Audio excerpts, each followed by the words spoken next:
Hello achievers, welcome to NET JRF makers. आज की class में हम डिस्कस करने वाले हैं टाइप्स ऑफ कम्युनिकेशन। वैसे तो बहुत सारी टाइप्स ऑफ कम्युनिकेशन है और जितनी भी टाइप्स ऑफ कम्युनिकेशन है ये हमारे एग्जाम के लिए बहुत ही इंपॉर्टेंट है, जिससे हमें हर साल एग्जाम में क्वेश्चन पूछा जाता है।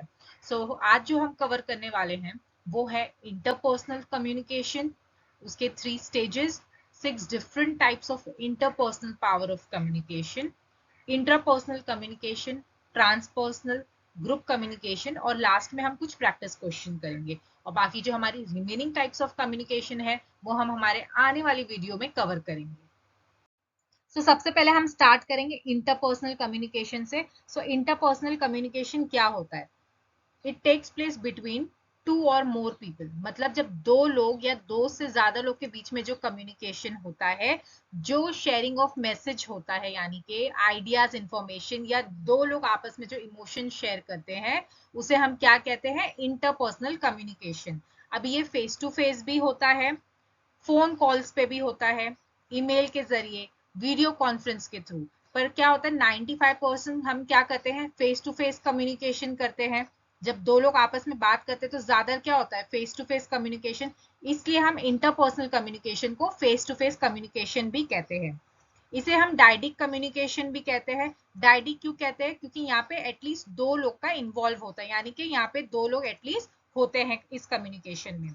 ये फॉर्मल भी होता है, यानी कि फॉर्मल मतलब जैसे हम किसी ऑर्गेनाइजेशन में बात करते हैं, इंस्टीट्यूशन, कॉलेज में, तो वहां पे क्या होता है? एक स्ट्रक्चर होता है, एक रूल होता है, हम वहां पे कुछ भी बात नहीं करते हैं। वहां पे बात करने का एक टाइम होता है, तो उसे हम फॉर्मल स्ट्रक्चर, फॉर्मल कम्युनिकेशन कहते हैं। इनफॉर्मल कम्युनिकेशन क्या होता है? जो हम हमारे फैमिली एंड फ्रेंड्स से करते हैं।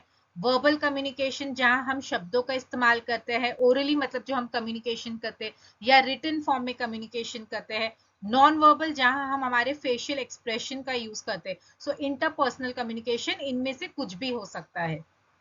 इंटरपर्सनल कम्युनिकेशन हमारी कम्युनिकेशन को इफेक्टिव बनाती है। अब क्यों इफेक्टिव बनाती है? क्योंकि हमें यहाँ पे इमीडिएट फीडबैक मिलता है। मतलब जब ये, क्योंकि दो लोग बात कर रहे हैं आपस में, जब दो लोग बात कर रहे हैं तो दोनों तुरंत के तुरंत एक दूसरे को रिस्पॉन्स करेंगे, मतलब तुरंत के तुरंत इमीडिएट फीडबैक देंगे, इसलिए ये हमारी कम्युनिकेशन को इफेक्टिव बनाता है। और जब दो लोग बात करते हैं तो क्या होता है? इमोशन भी शेयर करते हैं आपस में। इसके साथ साथ में यहाँ पे स्कोप ऑफ ग्रेप वाइन भी होता है, मतलब जब दो लोग बात करते हैं तो गॉसिप भी होती है और रूमर्स भी होते हैं। ये होता है हमारा interpersonal communication. The next is 3 stages of interpersonal communication.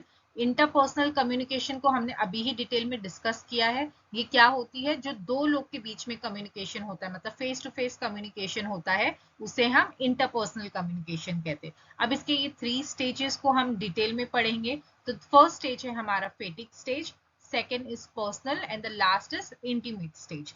अब ये फेटिक स्टेज क्या होता है? तो हम इसे इंट्रोडक्शन फेज कहते हैं, ठीक है। मतलब ये इंट्रोडक्शन स्टेज है, जहां पे दो स्ट्रेंजर मान लीजिए आपस में मिलते हैं, तो ये कैसे कॉन्वर्जेशन स्टार्ट होती, कॉन्वर्जेशन मतलब कम्युनिकेशन की बिगनिंग कैसे होती है, इसे हम फेटिक स्टेज कहते हैं। जैसे कि hi, hello, what is your name, है ना, हम इस तरीके से ही तो आप कॉन्वर्जेशन स्टार्ट करते हैं।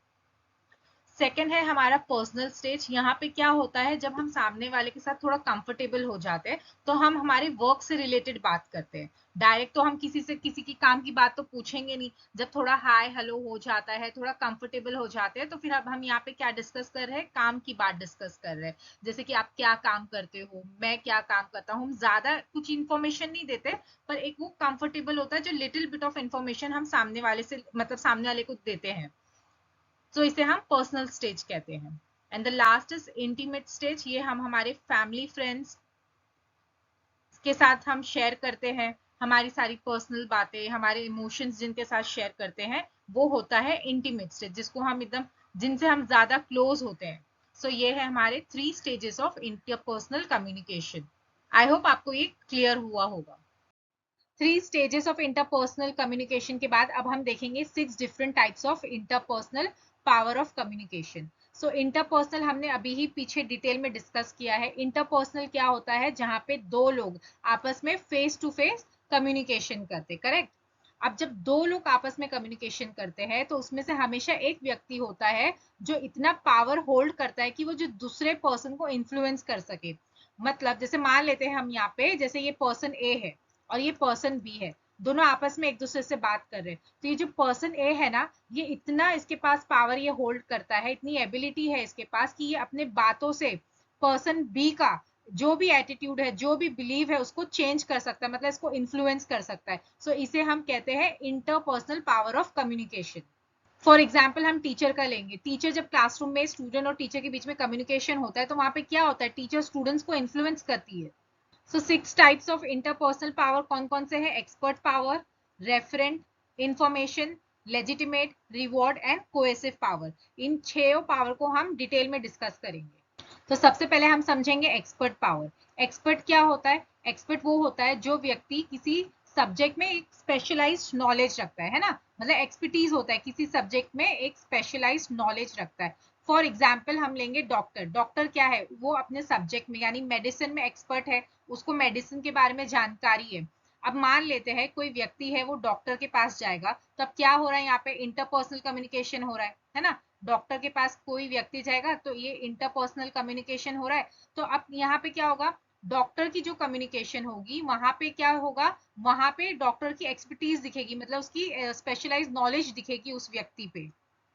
नेक्स्ट है हमारा रेफरेंट पावर, और ये कहाँ से आता है? ये आता है क्रेडिबिलिटी, मतलब जिस पर्सन को हम ट्रस्ट करते हैं, जिसको हम ट्रस्ट करते हैं वो हमसे कुछ भी बोले हम उसको मान लेंगे, क्योंकि हम उनको अपना आइडल समझते हैं, हम उनके जैसा बनना चाहते हैं, तो हम उनकी बातों में इन्फ्लुएंस हो जाते हैं। फॉर एग्जाम्पल सेलिब्रिटी, जैसे अब कोई भी सेलिब्रिटी एडवर्टाइजमेंट करते हैं, कॉस्मेटिक का हो गया, मोबाइल फोन का हो गया, तो क्या होता है, हम उनको अपना आइडल मानते हैं, उन पे ट्रस्ट करते हैं, उनके जैसा बनना चाहते हैं, तो वो इस तरीके की एडवर्टाइजमेंट करेंगे किसी भी कॉस्मेटिक की या मोबाइल की, तो हम उनसे इन्फ्लुएंस होकर उस चीज को खरीद लेते, तो इससे हम रेफरेंट पावर कहते हैं।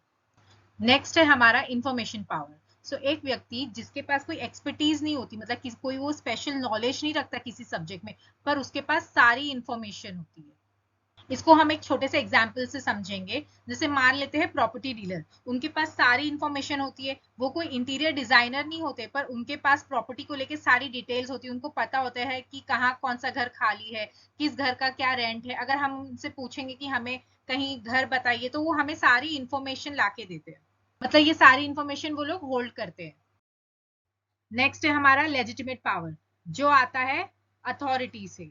फॉर एग्जाम्पल जैसे कोई पर्सन है, कोई पर्टिकुलर पर्सन है, कोई जो पोजीशन होल्ड करता है, फॉर एग्जाम्पल प्रिंसिपल। अगर प्रिंसिपल ने ये डिसीजन ले लिया कि कल स्कूल हॉलीडे है, तो क्या होगा? स्कूल हॉलीडे डिक्लेयर हो जाएगी, सब जितने भी स्टाफ है सब मान जाएंगे कि हाँ कल हॉलीडे है।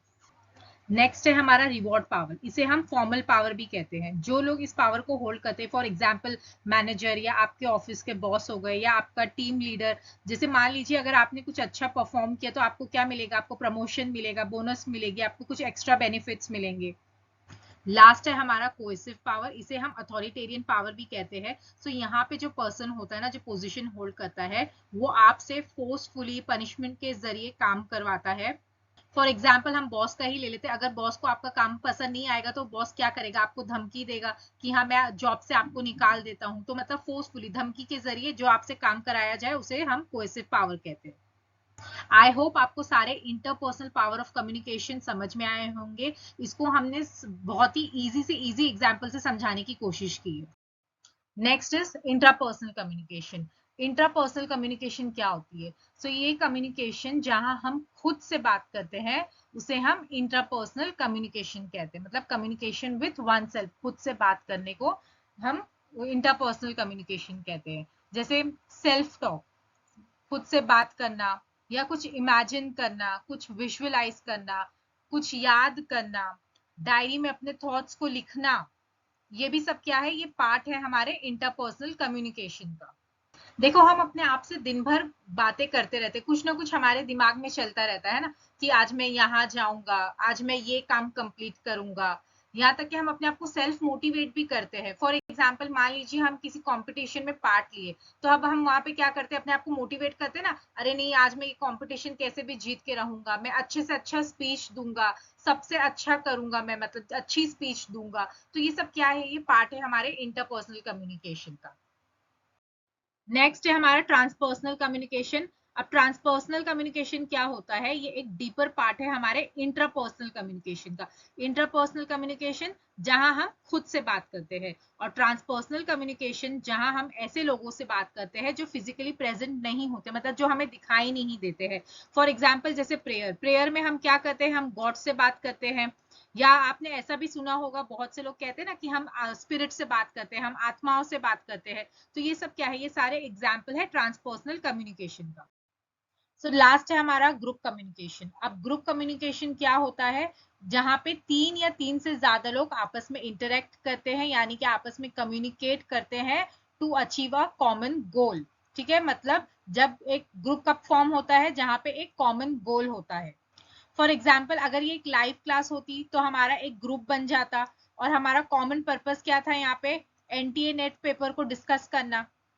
चाहे आप किसी भी बैकग्राउंड से बिलोंग करते, चाहे आप किसी भी रिलीजन से, किसी भी प्रोफेशन से बिलोंग करते, मगर हमारा एक कॉमन पर्पस क्या था यहाँ पे, एनटीए नेट पेपर को डिस्कस करना।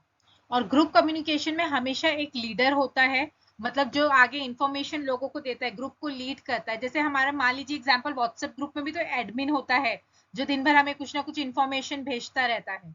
Group communication face to face भी हो सकता है या किसी माध्यम के थ्रू भी हो सकता है। ग्रुप कम्युनिकेशन दो टाइप के होते हैं, एक होता है प्राइमरी ग्रुप, दूसरा होता है secondary group. So primary group में कौन कौन आते हैं, हमारे फैमिली एंड फ्रेंड्स आते हैं प्राइमरी ग्रुप में। और सेकेंडरी ग्रुप होता है हमारे वर्क प्लेस, जैसे कि मान लीजिए हमारा ऑफिस ग्रुप, या अगर हम कॉलेज स्टूडेंट है तो हमारा कॉलेज ग्रुप। सो इससे क्या है, क्या होता है, एक पर्सन एक टाइम पे बहुत सारे ग्रुप का मेंबर है, जैसे ऑफिस ग्रुप का मेंबर हो गया, कॉलेज ग्रुप का मेंबर हो गया, या जिम जिम ग्रुप मेंबर हो गया। सो ये होता है ग्रुप कम्युनिकेशन, जहाँ पे एक कॉमन पर्पस होता है, मतलब एक कॉमन गोल होता है, एक लीडर होता है जो लीड करता है और आगे इंफॉर्मेशन शेयर करता है। सो आई होप आपको ये ग्रुप कम्युनिकेशन समझ में आया होगा। सो लास्ट में हम कुछ क्वेश्चन करेंगे। हमारा पहला क्वेश्चन है, writing in a personal diary और otherwise recording once thoughts and feelings are example of what. मतलब अपनी सोच को, अपनी फीलिंग को डायरी में लिखना या उसको रिकॉर्ड करना, इसका आंसर क्या होगा। सो इसका आंसर होगा option number A, mediated intrapersonal communication. अब मीडिएटेड इंट्रापर्सनल कम्युनिकेशन क्यों होगा, क्योंकि यहाँ पे क्या बोल रहा है, वंस थॉट्स एंड फीलिंग, मतलब अपनी खुद की सोच को, अपनी खुद की फीलिंग को हमने क्या दिया, एक मीडियम दे दिया। मीडिएट का मतलब क्या होता है, मीडियम हो गया ना, एक मीडियम दे दिया, यानी कि अब हमने उसको डायरी में लिखा, उसकी रिकॉर्डिंग करी। मान लीजिए हमने फोन में ही रिकॉर्ड कर लिया, तो वो रिकॉर्डिंग क्या हो गई, एक मीडियम बन गया। तो हमने अपने थॉट्स और फीलिंग को एक मीडियम दे दिया। तो ये आंसर होगा option number 1, mediated interpersonal communication. Next है हमारा मैच। यहाँ पे क्या लिखा है, concept of power communication and description of features. ये चारों तो हमने अभी ही कवर किया है। सो लेजिटिमेट पावर ये कहाँ से मिलता है हमें, सो ये होता है बाय वर्च्यू ऑफ पोजिशन, है ना, हमने पढ़ा है ना कि पोजिशन के जरिए जो डिसीजन लिया जाता है, प्रिंसिपल का हमने एग्जाम्पल लिया था।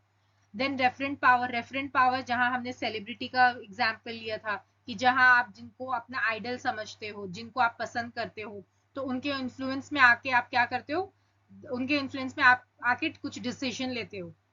Then comes reward power, reward power control over what others seek.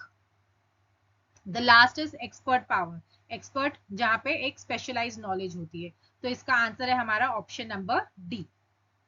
So next है हमारा question number 3, leadership role first emerge in which of the following kinds of communication.